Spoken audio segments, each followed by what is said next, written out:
Matt is back. Hard to watch. No, it's good.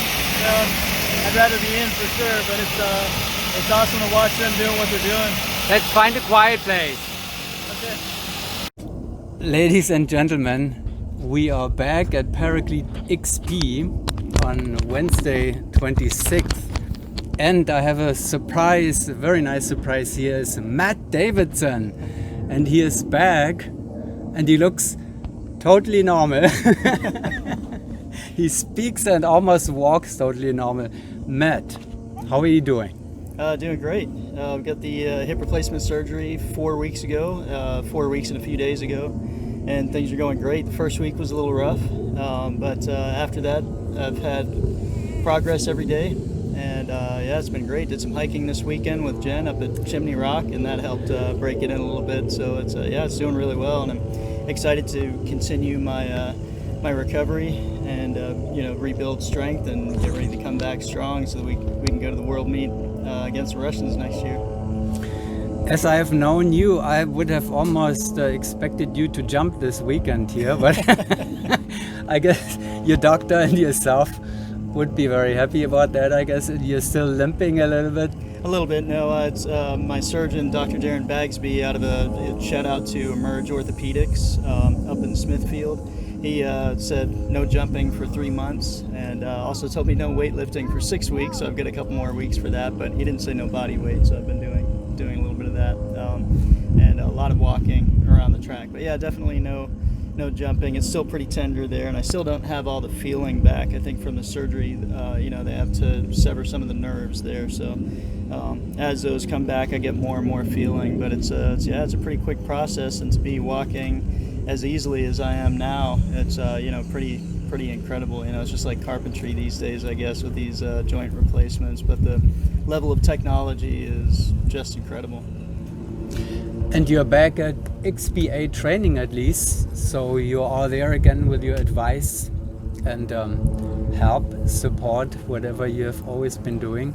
A little bit here and there. For the most part, they run themselves. They have great players who are all very experienced. A lot of them world champions and coaches themselves. So, but it always helps to have an outside perspective. So whenever I can, if I see a little gap, then I'll fill in. But they've got it covered for the most part. I've watched some of their jumps from today and yesterday, and they look incredible. Today they're really starting to look tight, and talking to Nick Hemlin and BK, there seems to be a good vibe, a good feeling about it, and Nick was saying that things are starting to come together. Really feels like they're starting to come together. So with that happening now and all the time that we have to train through next year, it's really exciting at what the possibilities are. Yeah, there have been quite a few alternates in your slot, alternates in your slot so far. One of them, Craig Girard, Yeah.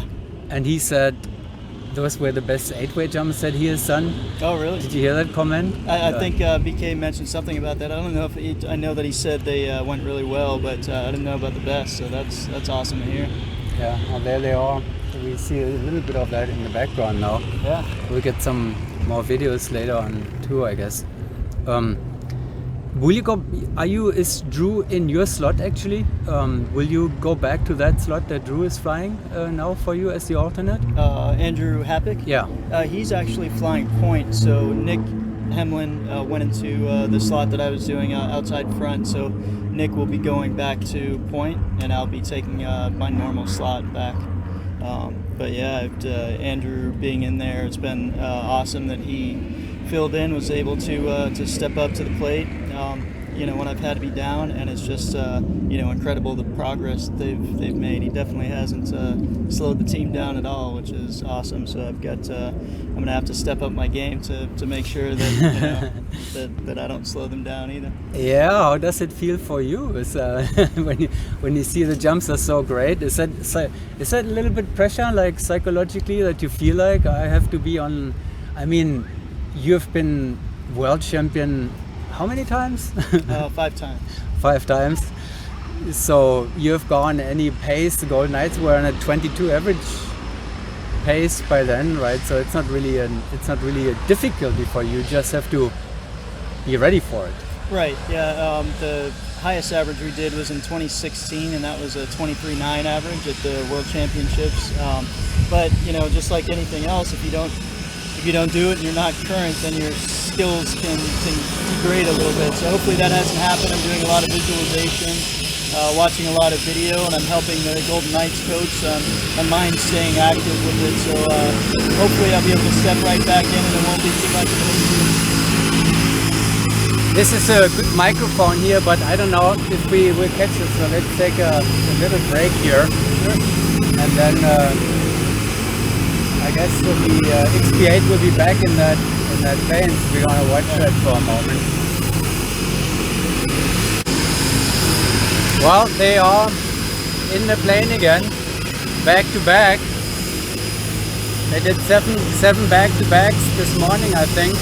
Yeah. You were training differently with the Golden Knights by then, right? We did do 7 back to backs. Normally we with the Golden Knights we do 4 back-to-backs, take a break, debrief, grab some food, and then do another 4. So that would be we'd do 2 or 3 sets of 4 back-to-backs. But yeah, they definitely like to go one right after another, often as many as they can get. But it usually ends up I guess being 5 to 7 before a fuel load, depending on how many other people are out here jumping and training. But not when you won your first World Championship, right? You did. Oh no! How many? 5, 6, 7 a day, maybe? Yeah. At that time, we were making 10 to 12. Sometimes more. It was under Scott Rhodes, but we were out here, and that was before it was acceptable, at least on the Golden Knights, to have packers, to pay for packers. So we were packing ourselves then too. So making that many jumps and packing for yourself, I'm sure a lot of people out there know that it's difficult, and it takes away some of your energy and focus that you could be applying to the skydives. So I think that's been a good progression to the sport, starting back all those years ago. So we were talking before we interrupted here for a little bit. We were talking about the potential psychological pressure on you, that you have to be ready to come back when it happens, which will be pretty soon. When are you expecting to be back in action? Well, now because of nationals being canceled this year, it's relieved the pressure on me to have to get back by October, which was the original plan. So it's worked out for me personally that happened, because now I don't have to rush my recovery.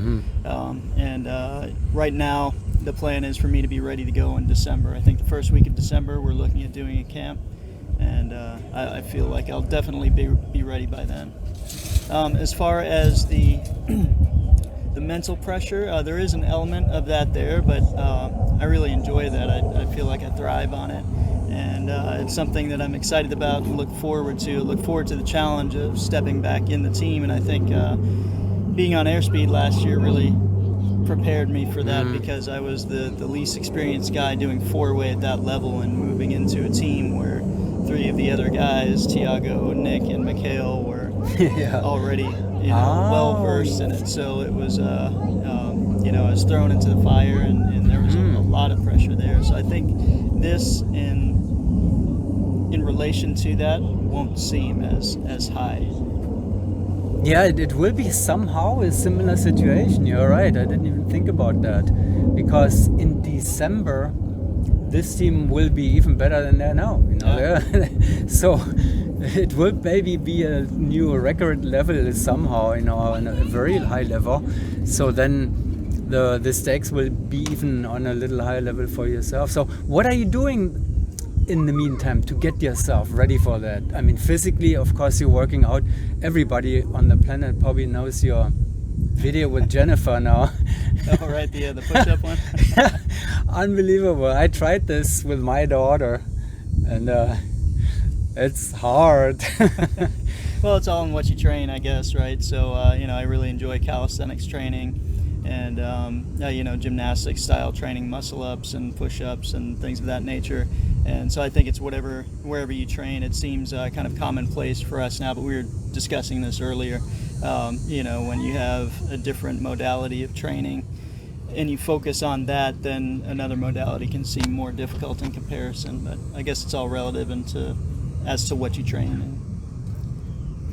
That's the physical part. Right. And your mental, I mean, you're watching you're inhaling everything that is out there now. Well, not everything is helpful for you. You know, you're looking at videos, you're visualizing, you're doing mental training. I am, yes. I'm looking at watching a lot of video. So coaching's helping too. I've been coaching the nights a little bit, and that definitely helps with it. But watching a lot of 8-way video for myself too, just watching my slot and visualizing the jumps, I feel will keep me fresh, keep my mind fresh and ready to go, as fresh as it can be without actually doing the activity. So yes, I've been doing that. I've been doing a lot of reading on sports psychology, and I've been reading a book over and over, which is one of my favorites, called Relentless by Tim S. Grover. Okay. And I think that really, I don't agree with everything that's said in the book, but most of it, I think it really nails down what it takes to compete at an elite level, or compete at any level. Yeah, there's very good literature out there. You just have to translate it into skydiving. Right, exactly. And a lot of it has many applications. Another one that I'm reading right now is called Mastery by Robert Greene. That's an incredible book as well. It is amazing that we're talking to Matt Davidson. He is the most successful 8-way competitor in the history, as far as I know. I don't know if Scott. I don't think so. I think Scott Rhodes. Is he? Yeah. Okay. Well, current, let's say. And he has to do homework to be able to fit into that team again.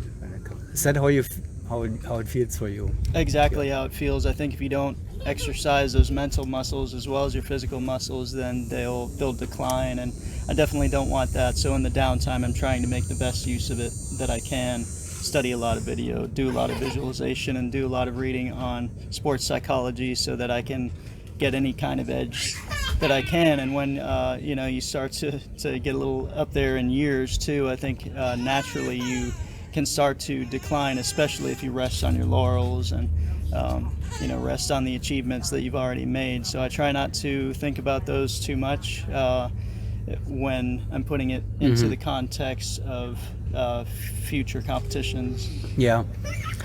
And you're keeping your eyes on the competition too, I'm sure. Nobody probably knows 8-way competition and what everybody is doing and how as good as you do.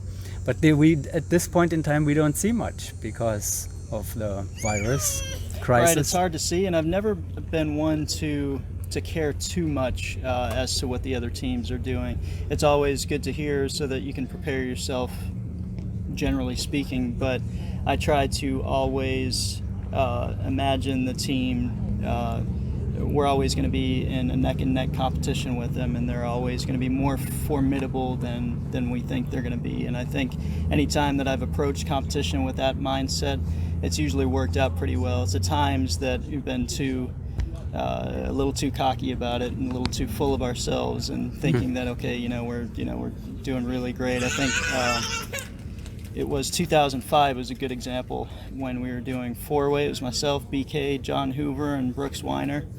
And, we were doing great in training, but we were kind of in our own little bubble. It was different than all the other wind tunnels weren't around, so we didn't have as much interaction with the other teams. And we had heard some of what DeLand Fire was doing at the time, and but we didn't really know. So I think we were very confident in ourselves, and I think a little overly confident, and I think that kind of bit us in the tail for that competition. But so ever since then, I've tried always to approach it as we're the underdogs. Nationals 2005, huh?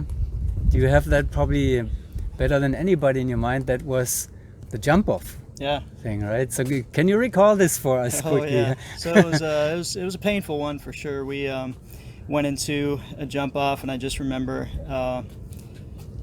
I believe it had some 18s in it, and we failed to capitalize on that jump off. But just to give a little bit of a backstory, so it was DeLand Fire and Natasha Montgomery was on the team.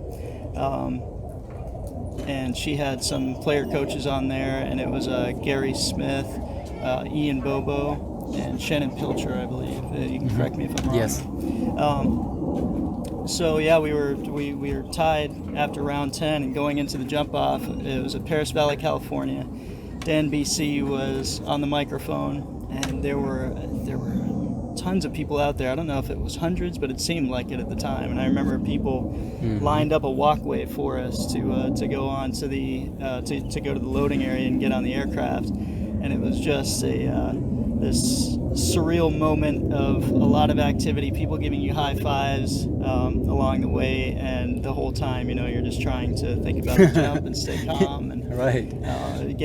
Try to get in the zone if you can. So we went up on the jump and we underperformed. I think it was a classic choke situation, and we knew it breaking off. I remember tracking away and just having a lump in my throat, and then opening up under canopy and having to mentally prepare myself for the live judging. So they had a big kind of a jumbotron set up, and Dan was commentating throughout the whole time, and he was asking us questions as it was happening. So it was a difficult situation. Didn't work out exactly how we wanted it to, but DeLand Fire, performed well, did exactly what they needed to, and they won that competition. Talking about mental game, when I listen to you as the distractions and the getting ready for the jump off the ground, surrounded by all kind of chaos, and then there's Natasha Montgomery, a newbie